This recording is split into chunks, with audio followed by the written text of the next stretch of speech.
আসসালামু আলাইকুম।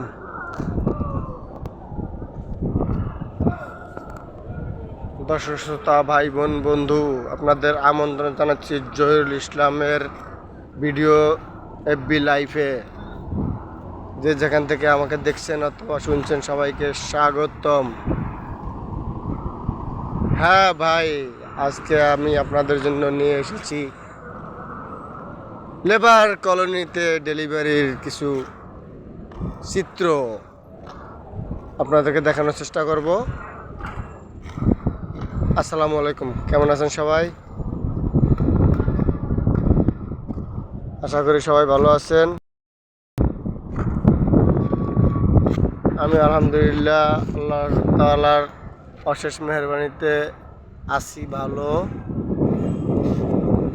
আমি সবসময় আল্লাহ তাআলার দরবারে দোয়া প্রার্থনা করি সবাই ভালো থাকেন, ভালো থাকবেন, নিজেকে ভালোবাসুন, নিজের পরিবারকে ভালোবাসুন, দেশকে ভালোবাসুন।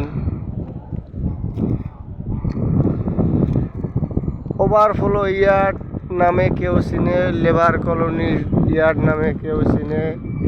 মূলত ওভারফ্লো ইয়ার্ড শব্দটা এখানে দেখতে পাচ্ছেন অনেকগুলো কাভার ভ্যান। এই কাভার ভ্যানগুলো বের হওয়ার জন্য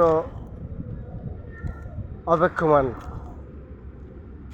তো আমি আশা করব জেডি সরকার ভাইরা যত দ্রুত পারেন, আপনারা হলেন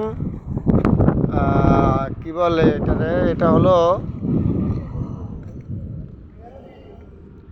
আমদানি রপ্তানির মূল চাবিকাঠি, রাজস্ব আহরণকারী যোদ্ধা। যত দ্রুত বন্দর থেকে গাড়ি বের করে দিতে পারবেন, তত দ্রুত দেশের আপনার এবং আমদানিকারকের, সিএনএফের সহ সংশ্লিষ্ট সকলের মঙ্গল এবং ভালো ও উপকৃত হবে। তো আমি শুধু বকবক করতেছি, দয়া করে কেউ অন্য দিক মাইন্ডে বা অন্য দিকে নেবেন না। এটা আমার ব্যক্তিগতভাবে বলা। এখানে একটা কথা হলো, সিএনএফ কখনোই চায় না, সিএনএফের জেডি সরকার বা সিএনএফের সাথে যে কর্মের সাথে যে সংশ্লিষ্ট কেউই চায় না কখনো বা কামনা করে না যে একটা গাড়ি বন্দরের ভিতরে আসার পরে ওকে আমি ফকলিফট, হাইস্টার বা লেবার দিয়ে, ক্রেন দিয়ে তাড়াতাড়ি লোড করব না, কাস্টমস করব না, গেট কাস্টম করব না, সিকিউরিটি করব না, ওরে আমি পরে বের করব। কিন্তু না, এটা সম্পূর্ণ ভুল।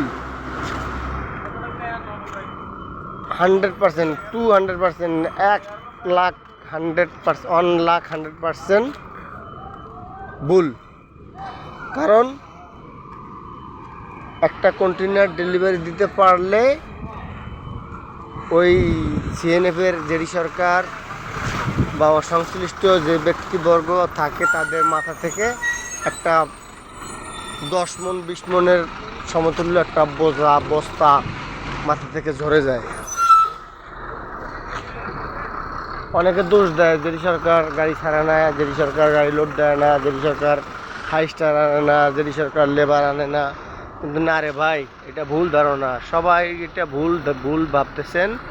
আমরা রেমিটেন্স যোদ্ধা, আমাদেরকে মানুষ বলে সরকারিভাবে। আমরা এটা রেমিটেন্স যোদ্ধা হিসেবে কিছুই পাই না। আমরা সরকারের কাছে আবেদন জানাবো, সরকার যদি আমাদেরকে এটা একটু সুদৃষ্টি দেয়, আমাদের দিকে সিএনএফের সাথে সংশ্লিষ্ট যারা আছি সকলের দিকে যদি একটু সুদৃষ্টি দেয়, তাহলে আমাদের ভাগ্যের চাকা হয়তো বা ঘুরে যেতে পারে।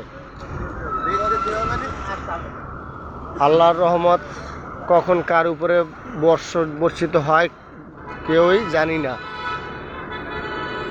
তো আমি গণপ্রজাতন্ত্রী বাংলাদেশ সরকারের কাছে আবেদন রাখবো যে সিএনএফের সাথে যারা সংশ্লিষ্ট আছি আমরা, আমাদেরকে যেন সরকারিভাবে সরকারি কোঠা বা সরকারি নিয়ম অনুযায়ী আমাদেরকে মূল্যায়ন করা হয়। ধন্যবাদ সবাইকে, সবাই ভালো থাকবেন। লেবার কলোনি বা ওভারফ্লো ইয়ার থেকে মোহাম্মদ জহিরুল ইসলাম, মেড ইন বরিশাল।